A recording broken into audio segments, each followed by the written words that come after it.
नमस्कार, times now Navbharat पर आपका स्वागत है। आपके साथ मैं हूं राकेश पांडे। शाम के 5 बजने वाले हैं। वक्त हो गया है देश के सबसे पसंदीदा डिबेट शो राष्ट्रवाद का। राष्ट्रवाद यानी देश से बढ़कर कुछ नहीं। संभल से लेकर काशी तक बंद मंदिरों और सनातन के सच से कौन भाग रहा? सवाल है कि बंद पड़े मंदिर खुलने पर समाजवादी पार्टी को बाबरी मस्जिद की याद क्यों आ रही है? क्या सनातनी आस्था के मंदिर खुलने से देश का सौहार्द बिगड़ जाएगा, जैसा समाजवादी पार्टी नैरेटिव सेट कर रही है? संभल में आज एक और मंदिर मिला। राधा कृष्ण मंदिर मिलने के बाद उसे खोला गया, साफ सफाई की गई। वहीं 4 दिन पहले खुले मंदिर के आसपास अतिक्रमण को हटाया भी गया। इस बीच काशी में भी एक शिव मंदिर बंद मिला। हिंदू संगठन मंदिर को खोलने की मांग कर रहे हैं तो मुस्लिम परिवार मंदिर खोलने की बात पर भड़क गया। वहीं संभल में 1978 में हुए दंगे की गवाही चश्मदीदों ने दी है, वो रूह कमा देने वाली है। अब सवाल है कि हिंदू मंदिरों को बंधक बनाने का सच सामने आ रहा तो विपक्ष परेशान क्यों है? इसी मुद्दे पर डिबेट, लेकिन पहले रिपोर्ट देखिए।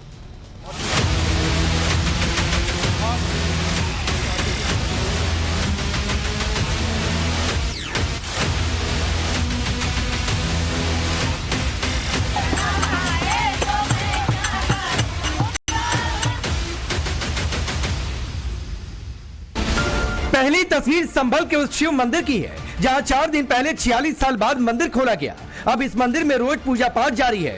मंदिर के आसपास से अतिक्रमण को हटाया जा रहा। वहीं दूसरी तस्वीर काशी की है जहां मुस्लिम बहुल इलाके में शिव मंदिर बंद पड़ा है, जिसे खुलवाने की मांग हो रही है। तो तीसरी तस्वीर भी संभल की है जहाँ एक और राधा कृष्ण मंदिर को आज खोला गया। एक तरफ संभल में हरिहर मंदिर और जामा मस्जिद की लड़ाई फिलहाल अदालत में है, लेकिन अब उसी इलाके में अतिक्रमण हटाने के दौरान नए नए मंदिर मिल रहे हैं। 4 दिन पहले मिले शिव मंदिर पर सियासत थमी नहीं कि अब संभल में एक और राधा कृष्ण मंदिर मिला है जिसका ताला खोला गया तो मंदिर के अंदर तमाम मूर्तियां विराजमान है।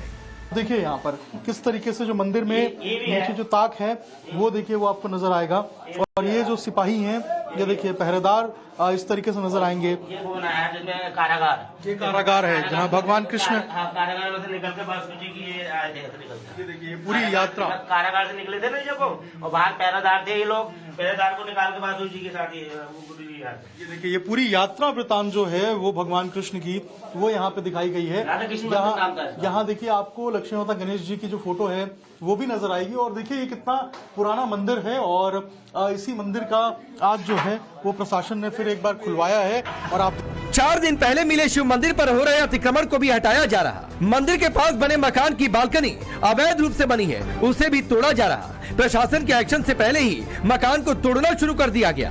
मकान मालिक का कहना है अवैध हिस्सा तोड़ने से कोई आपत्ति नहीं, लेकिन संभल में मंदिर मिलने के बाद विपक्ष नैरेटिव सेट कर रहा कि 1978 में हिंदुओं को किसी ने नहीं भगाया, बल्कि सच्चाई रूह कपा देने वाली है।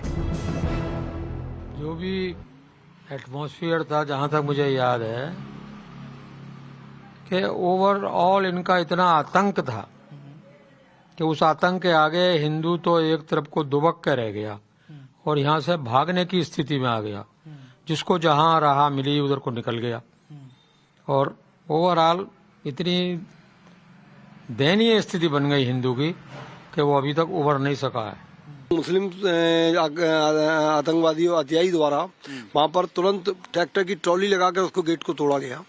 तोड़ने के बाद में मोर देन 20 से 25 लोगों को मौके पे जिंदा जला दिया गया। लाला बनवारी लाल जी गोयल वहाँ व्यवस्थापक थे तो उनको चीर दिया गया और काफी लाशें सामने तालाब में डाल दी गई। जब 3 दिन बाद नानाजी देशमुख संभल आए तो मैं गया उनके साथ, तो तालाब का रक्त लाल था। विपक्ष का कहना है संभल में मंदिर को कुछ नहीं किया गया, लेकिन कल विधानसभा में सीएम योगी आदित्यनाथ सवाल पूछ रहे कि 22 कुओं को किसने पाट दिया। इतना ही नहीं, सीएम योगी ने बाबर और औरंगजेब का जिक्र कर विरोधियों पर करारा हमला बोला। आज वहां पे सारी चीजें मिल रही हैं। आखिर आप भी बात को मानते हैं कि मंदिर को आपने छेड़ा नहीं, आपने बड़ी कृपा कर दी, लेकिन ये जो 22 कुएं और उन कुओं में जो मूर्तियां मिल रही हैं, ये कुएं किसने पाट दी? ये नोटिस में क्यों परेशानी हो रही है? आपके सांसद जिनसे आपकी प्रतिद्वंदिता है, मानता हूं, क्योंकि वहां पे आप में तो तुर्क और पठान का विवाद चल रहा है, मैंने नहीं कर दिया, एक विवाद चल रहा है। आप उनके सामने, माननीय सदस्य के सामने, आप उनके साथ अपनी जड़ें ढूंढ रहे होंगे, लेकिन ये सच्चाई है, ये सच्चाई है, क्योंकि ये तो है ही सकीफुल रहमान बर्क कभी भी अपने को ये नहीं बोलते थे कि मैं भारत का नागरिक हूं, वो तो कहते थे मैं बाबर का संतान हूं, वो बोलते थे। आप भी मानते हो किस बात को? अब आपको तय करना है कि आक्रांताओं को अपना आदर्श मानते हैं या राम कृष्ण और बुद्ध की परंपरा को अपना आदर्श मानते हैं। भारत के अंदर राम कृष्ण और बुद्ध की ही परंपरा रहेगी, बाबर और औरंगजेब की परंपरा नहीं रहेगी। संभल में मंदिर मिलने पर सियासत हो रही है तो काशी में मंदिर मिलने से सियासत और गर्मा गई है। वाराणसी में जो महादेव मंदिर मिला, हिंदू संगठन उसे खोलने की मांग कर रहा। हिंदुओं को उम्मीद है विवाद जल्द खत्म होगा, मंदिर खुलेगा। वहीं मुस्लिम पक्ष मंदिर खोलने की बात पर भड़क गया। खुलेगा, विवाद थोड़ा बहुत है वो सुलझ जाएगा, वो समय निकल गया, जल्दी खुलेगा, पूजा पाठ का अधिकार भी मिलेगा। मदनपुरा में मंदिर मिला है, बंसी बजने वाली है। मदनपुरा में मंदिर मिला है, बंसी बजने वाली है। शिव जी का मंदिर है, लगता पूजन की तैयारी है। ये गलत है, उसमें कुछ है नहीं तो आपको किसको बंद करेंगे हम? जब कोई होगा तभी बंद होगा ना, जब इसमें कुछ कोई अवशेष होगा तब ना आप उसका पूजा करेंगे। लेकिन मंदिर का जो शिखर है, मंदिर की जो कलाकृतियां हैं, मंदिर के जो स्ट्रक्चर है, वो ये चीख कर बयां कर रहे हैं कि यहाँ पर पहले देवी देवताओं के थे और काशी खंड में भी इसका उल्लेख। ये सब अल्फाज अब अपने पास रखिए, ये चीखना चिल्लाना ये सब लफ्ज कहाँ से लाते हैं? चीख चीख के करे मंदिर है तो उसको इनकार कर रहा है कि आपके लफ्ज डालने से हम उसको और हाईलाइट करेंगे उसको। ये चीख कर क्या होता है? चीख कर वो आवाज आ रही है आपको, चीख रहा है तो कोई चीख रहा है ऊपर से, ये क्यों कह रहे हैं आप? ये चीखने का लफ्ज कहाँ से लगा दिया आपने? चीखने का मतलब कि कोई भी बता सकता है ये मंदिर अपनी गवाही दे रहा है। गवाही या ना गवाही को ये हम मंदिर गवाही मंदिर का हम कह रहे नहीं है, हम कह रहे नहीं है। तो आप मान रहे हैं कि ये मंदिर है? तो मंदिर है तो फिर हम करेंगे इसके मंदिर तो फिर मंदिर है तो उसको पूजा पाठ की इजाजत तो देंगे? इजाजत नहीं है वो, जब एक जमाने से आप किस हैसियत से उसकी पूजा पाठ की इजाजत नहीं दे? भैया किस चीज से? आप किस हैसियत से आप पूजा चीज यथा स्थिति उस।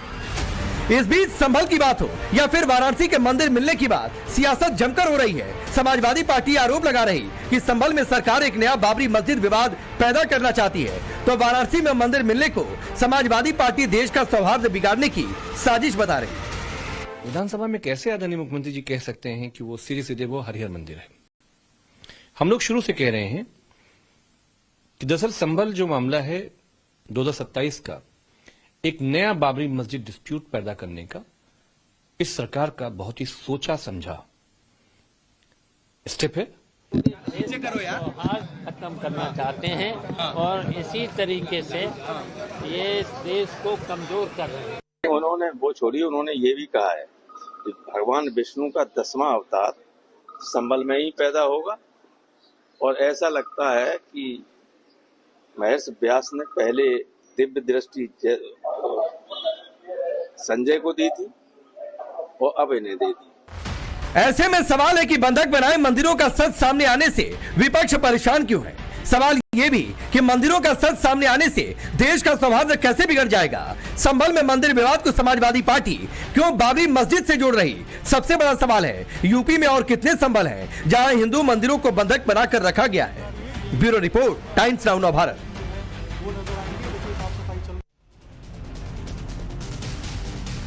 चलिए आपका परिचय आज के मेहमानों से करवाता हूं। सिद्धार्थ यादव भारतीय जनता पार्टी के नेता और प्रवक्ता, स्वामी चक्रपाणी महाराज नेशनल प्रेसिडेंट है ऑल इंडिया हिंदू महासभा के, डॉक्टर पवन राव अंबेडकर हैं एमआईएम पार्टी के नेता और प्रवक्ता, तारिक अहमद लारी हैं समाजवादी पार्टी के नेता, हाजी नाजिम खान हैं पीस पार्टी के प्रवक्ता। आप सभी का बहुत बहुत स्वागत है।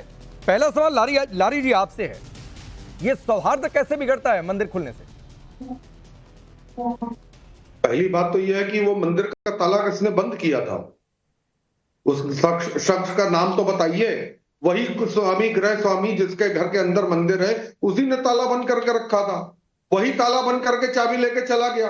ये तो उससे पूछिए भाई आप कि तुमने ताला क्यों बंद किया? नहीं, मैंने आपसे सवाल नहीं पूछा कि ताला किसने बंद किया, किन परिस्थितियों में बंद किया। उसके लिए 1978 की टाइमलाइन में जाकर देख लीजिए। मैंने सवाल ये पूछा, तारिक लारी दोबारा रिपीट कर रहा हूं कि ये मंदिर खुलने से सौहार्द कैसे बिगड़ता है? किसने कहा सौहार्द बिगड़ रहा? आपके नेता बोल रहे हैं, शिवपाल यादव बोल रहे हैं। तो शायद फिर बिगड़ रहा होगा। क्या चीज? मेरी जानकारी में नहीं है। नई जानकारी में सुन लीजिए ना सर, 5 मिनट का पैकेज आपको सुनवाया। मेरी जानकारी 7-8 मिनट की रिपोर्ट दिखवाई है। मेरी ये बहुत जानकारी आसान है में कह नहीं देना है कि कोई मेरी जानकारी में नहीं है। अरे भाई राकेश भाई सुनिए ना, हाँ, मेरी जानकारी में नहीं है कि कोई मंदिर मस्जिद या कोई गुरुद्वारा या चर्च खुलने से कोई सौहार्द बिगड़ता है। अरे मैं ये नहीं कह रहा हूँ आपकी जानकारी में, आपके नेता कह रहे हैं भाई, या तो कह दीजिए कि शिवपाल जी ने गलत बोला। तो वो ज्यादा बेहतर जानते होंगे, उनसे पूछ लीजिए क्यों बोला ऐसा। नहीं, आप नहीं बोलेंगे। मैं शिवपाल भाई साहब के बयान पे कोई टिप्पणी नहीं करूंगा। मैंने अपनी बात कह दी कि कोई सौहार्द मंदिर मस्जिद गुरुद्वारा या किसी धार्मिक स्थल को लेकर समाजवादी पार्टी की तरफ से नहीं बिगड़ता है। जो भी बिगड़ता है वो बीजेपी और उसके चिकलांडुओं से बिगड़ता है, उनके चमचों से बिगड़ता है, उनकी जो सेना फर्जी की है, जो दिन सवेरे उठकर एक्सरसाइज करती है हाफ पैंट पहन के, वो बिगाड़ते तो ये बाबरी कहकर क्या जताना चाह रहे हैं? संभल को बाबरी से तुलना कर दिया, क्या जताना चाहते हैं? फिर किसको भड़का रहे हैं? नहीं, संभल को बाबरी से इसलिए तुलना की गई कि जबरदस्ती का उसका जो तमाशा बना हुआ है, आप लोग उसको बाबरी के बराबर ले जाके खड़ा करके उसका तमाशा जबरदस्ती का आप लोग वोट हासिल करना। अरे कहां जबरदस्ती भाई, मतलब वो 46 साल से मंदिर बंद पड़ा हुआ है, हिंदू चीख चीख कर कह रहे हैं कि मार के भगा दिया। 25 से 30 हिंदू परिवार वहां पर रहते थे, आज एक भी परिवार नहीं है। बंद किया, लोगों की बातें नहीं सुनी क्या आपने?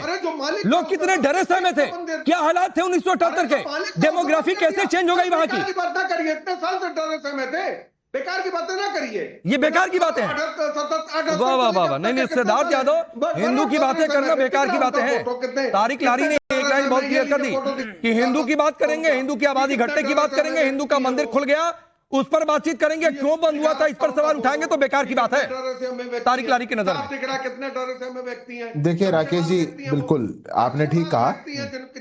मैं एक आग्रह बस आपसे करूंगा, उनके बीच में मैं नहीं बोला था और उनसे मैं अपेक्षा करूं कि वो मेरे बीच में ना बोले तो ये उनसे ज्यादा अपेक्षा हो जाएगी, तो आपको मॉडरेट करना पड़ेगा। हाँ, तो ये तो आपने बिल्कुल बात ठीक कही राकेश जी, क्योंकि सच्चाई की बात यह है कि समाजवादी पार्टी उन पार्टियों की सुरमा है जो मात्र तुष्टीकरण के आधार पर अपनी राजनीति को चलाना चाहते हैं और तुष्टीकरण को आधार बना करके एक वोट बैंक, एक वर्ग विशेष को खुश करना चाहते हैं। अब प्रवक्ता की देखिए समस्या कितनी बड़ी है। नेता ने कह दिया कि सौहार्द बिगड़ जाएगा, प्रवक्ता कह रहा है कि मैं इसको डिफेंड नहीं करूंगा, मेरा बड़ा नेता है शिवपाल यादव, पर मैं नहीं बोलूंगा इस पर। अरे क्या बोलूंगा, हम लोग सौहार्द बिगाड़ रहे हैं, हम लोग तो सब कुछ कर रहे हैं, मेरा नेता पता नहीं अपने बयान से कितने दंगे करवा देगा, पर मैं टीवी पे बैठ करके कठिन काम थोड़ी करूंगा। तो उन्होंने कहा कि चलो मैं जवाब ही नहीं देता, पर कुछ और शब्द वो कह रहे थे और लोगों के लिए। देखिए वैसे शब्द वाली ये तो बात नहीं होनी चाहिए, और मेरा तो मानना यह है कि किसी को भी इस प्रकार का नफरती चिंटू नहीं बनना चाहिए, क्योंकि आप कहें कि ऐसा हो जाएगा वैसा हो जाएगा, नफरत फैलाने की बात करना, ये बातें शोभा नहीं देती। सच्चाई की बात यह है राकेश जी कि देश और समाज के अंदर ये देश के नागरिकों का अधिकार है कि कानून के तहत जो हमारी सांस्कृतिक सौहार्द इतने समय से बना रहा है, जो हमारी एक सांस्कृतिक धरोहर हमारी है, वो अलग अलग कालखंड में कहीं ना कहीं लुप्त हो गई, किसी ने दबाने की कोशिश करी। आज तो हम एक स्वतंत्र देश है ना, 75 साल पूरे हो गए। आज तो देश में एक ऐसी सरकार है ना जो इस देश में अभिव्यक्ति की आजादी इस देश के बहुसंख्यक समाज को भी देती है। तो फिर आज इस समय में खुल करके चर्चा करना, तो इसमें कोई गलत बात नहीं है। पर ये जो पार्टियां जो इससे बाहर कभी नहीं आ सकती, तुष्टीकरण से बाहर नहीं आ सकती, और केवल कभी उनको बाबरी याद आएगी, कभी उनको सौहार्द याद आ रहा है, झूठ याद आ रहा है, उनको अपनी तारिक लारी कुछ कहना चाहते हैं। और एक बात और बता दूं तारिक लारी,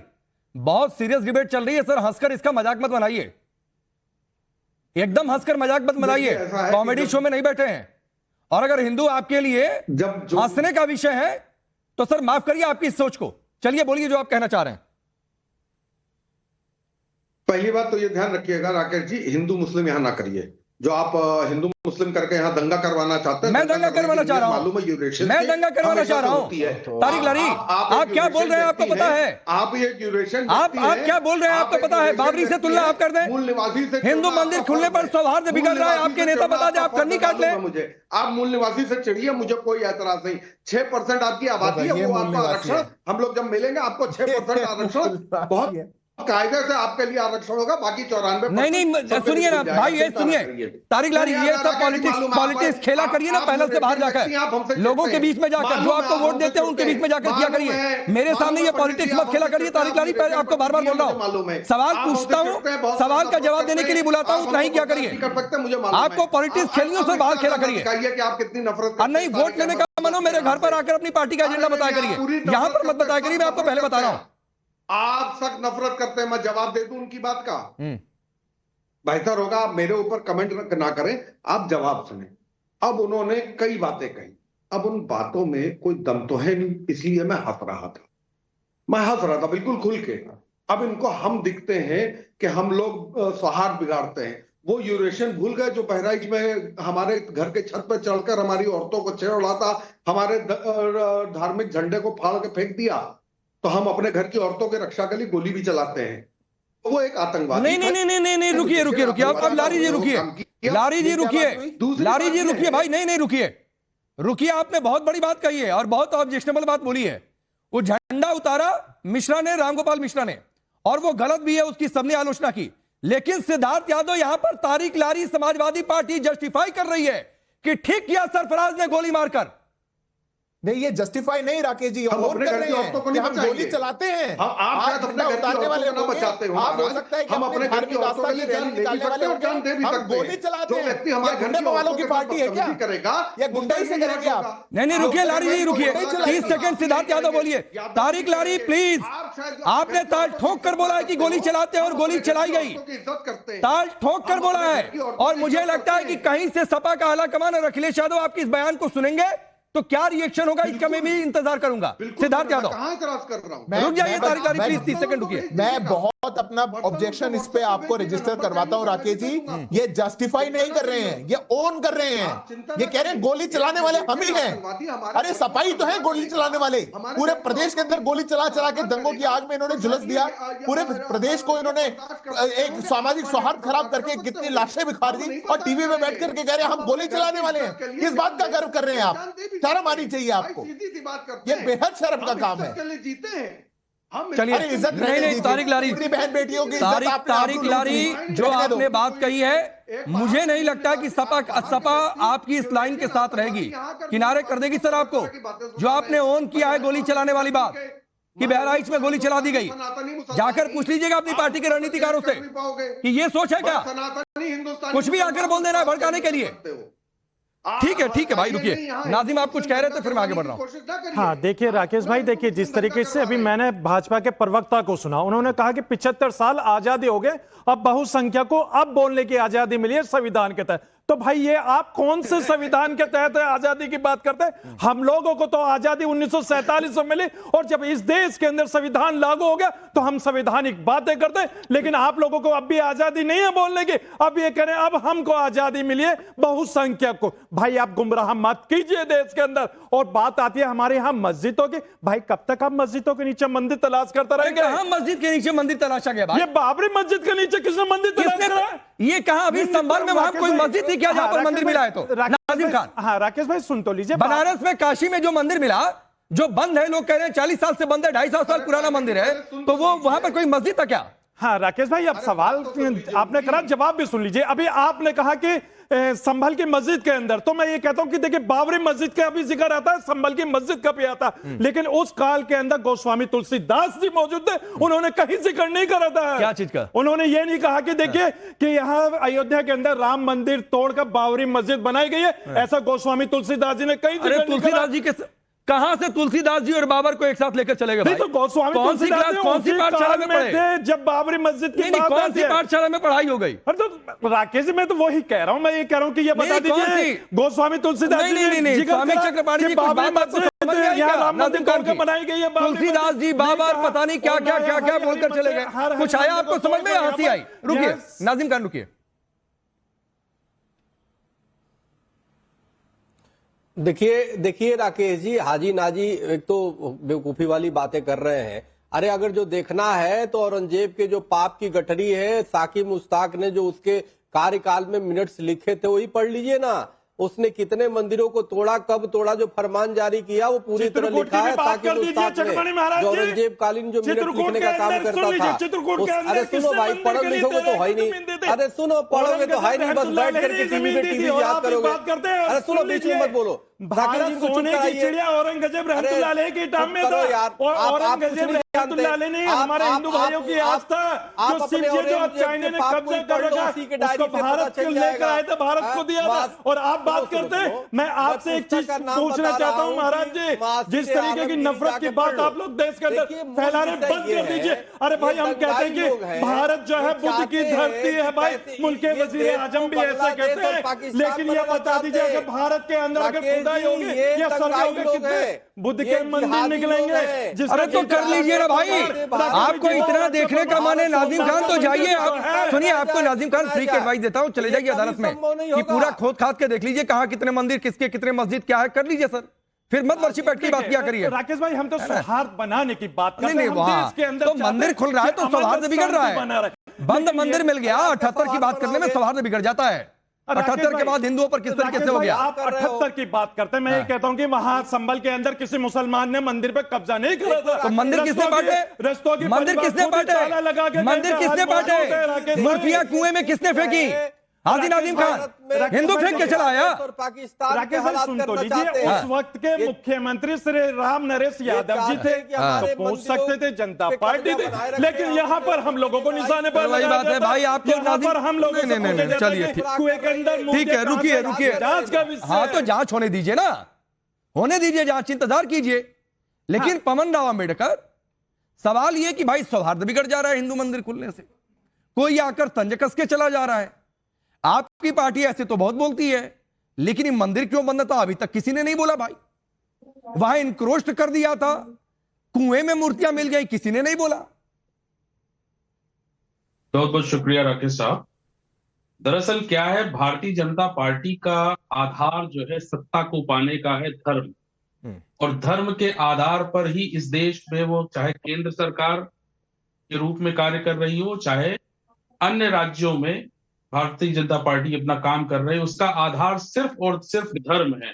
और ये धर्म की जो घुट्टी इन्होंने पिलाई है 1986 से लेकर के, जिस तरह से इस देश में धर्म के नाम पर नफरत फैला करके भारतीय जनता पार्टी सत्ता में बने रहना चाहती है, उसका आधार ही धर्म है।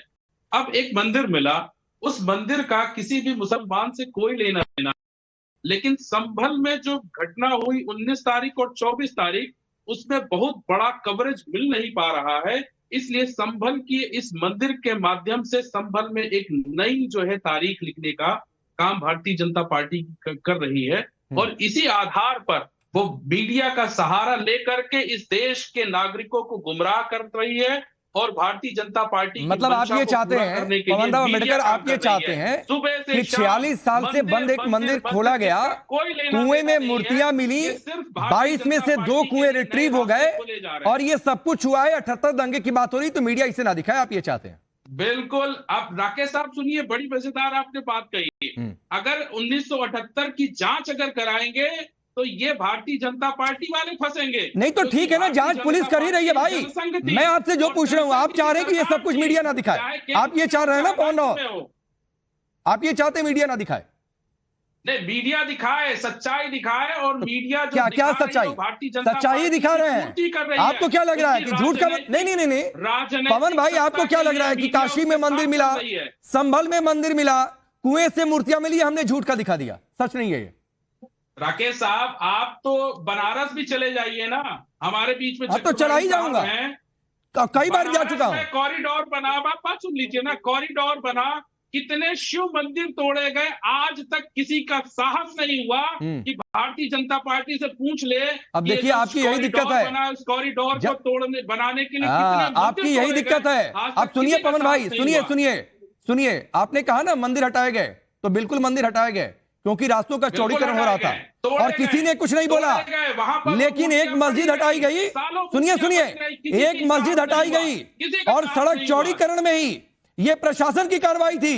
आपकी पार्टी में ऊपर से नीचे तक लोगों ने उस पर रोना शुरू कर दिया। अपने आधार पर आप चलाना चाहते हैं धर्म को, भारतीय जनता पार्टी अपने आधार पर चलाना चाहती है। फिर वही बात है, आज वो सच्चाई सामने आई। बिल्कुल सही कहा, चौड़ीकरण के नाम पर क्या आप जो है धार्मिक स्थलों को तोड़ने का आपके पास अधिकार है? अच्छा, मतलब सिद्धार्थ यादव, ये डबल स्टैंडर्ड देखिए।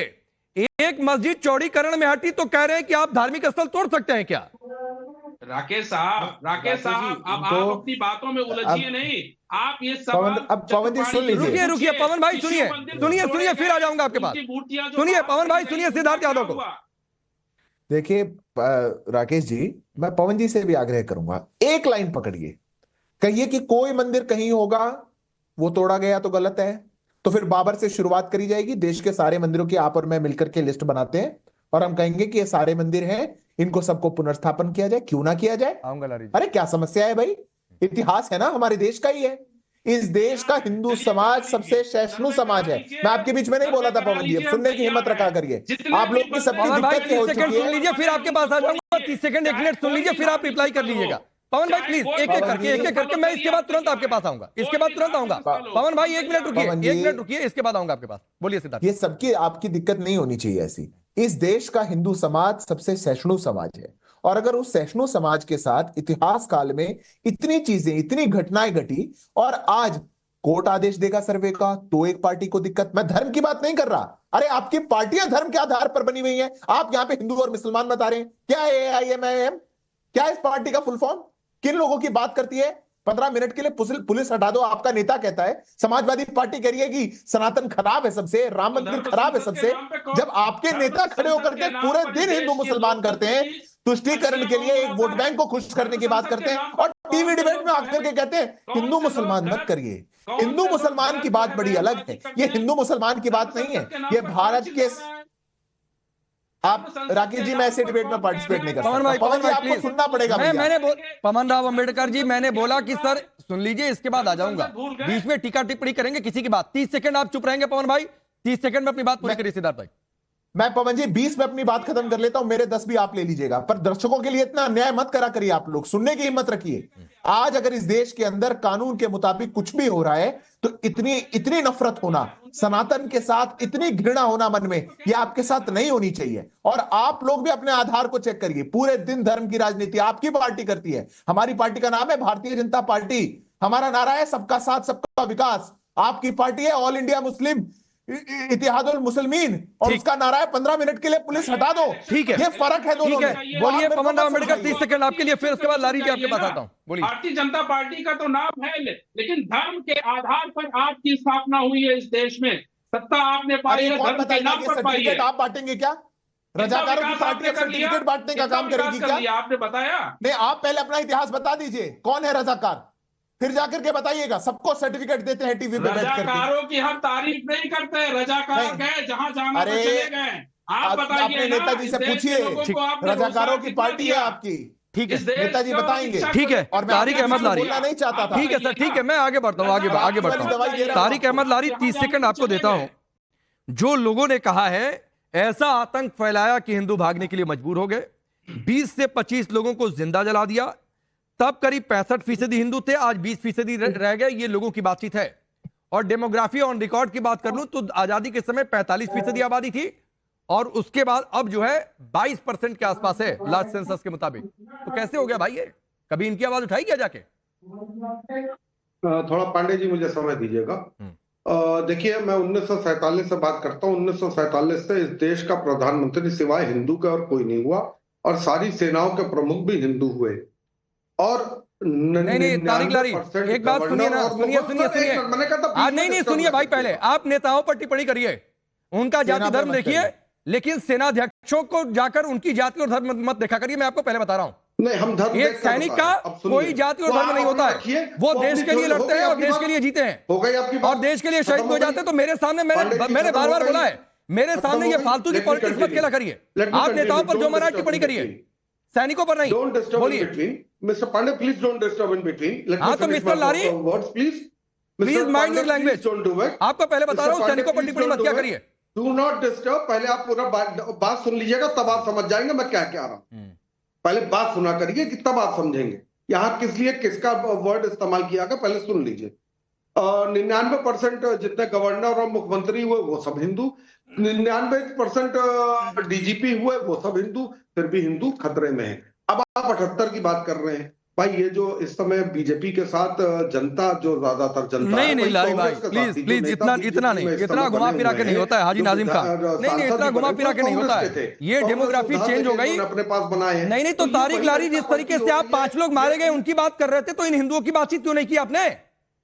बात तो हाजी सुनिए, नाजिम पहले खान, पूरी डेमोग्राफी बात चेंज हो गई, इस पर कंप्लीट क्यों नहीं बात हो रही है? हाँ पहले राकेश बात भाई कंप्लीट देखिए, जब करने अभी दीजिए। लारी साहब ने कहा, देखिए सेना अध्यक्षों के बारे में बात करी, तो मैं कहना अरे भाई, चाहता हूँ मुझे बात जज कंप्लीट साहब करने दो, जिनको उसके बाद कटमुल्ला कहने में कोई बात कंप्लीट आपत्ति करने नहीं दो, होती, वही बात मैं बोला तो था। ये जज साहब के वर्डिंग है। क्या लेकिन यहाँ पर तो इस तरीके का एक माहौल क्रिएट करा जा रहा है हम मुसलमानों के खिलाफ। मैं कहता हूँ राकेश भाई, हमारी मस्जिद हरियाणा में कब्जे में है, हमारी पंजाब में कब्जे में है। तो सर जाके कब्जा छुड़ा लीजिए ना, कौन आपको रोक रहा है? जहाँ कौन आपको रोक रहा है सिद्धार्थ? मस्जिदों के अंदर गोबर नहीं नहीं हाजी नाजिम खान, कौन रोक रहा है? तो हमारी मस्जिद हमको दिलवा हाँ तो दीजिए सर ना। जाइए ना अदालतों में, किसने रोका आपको? हाँ राकेश भाई, हम अदालतों हाँ तो का जाइए ना सर। रुख कर रहे हैं, सिद्धार्थ अदालतों में जा रहे यादव, हो, ये तो उस बेहद बात को- ऑब्जेक्शनल फिर जो लारी ने बोला राकेश भाई, एक बात सेना और मैं अध्यक्षों को कहना लेकर, चाहता नहीं नहीं नहीं, हूं। इतना नहीं, इतना एक बात समय और। नहीं है, ये नहीं है इतना रास्ता समय। सनी सिद्धार्थ संजाल यादव में चलेगा। क्लोजिंग रिप्लाई, नहीं नहीं इतना समय नहीं है सिद्धार्थ यादव। नहीं, मैं राकेश जी, मैं बिल्कुल ऑब्जेक्शन दर्ज भी कराता हूं और आपके ऑब्जेक्शन से सहमत भी हूं।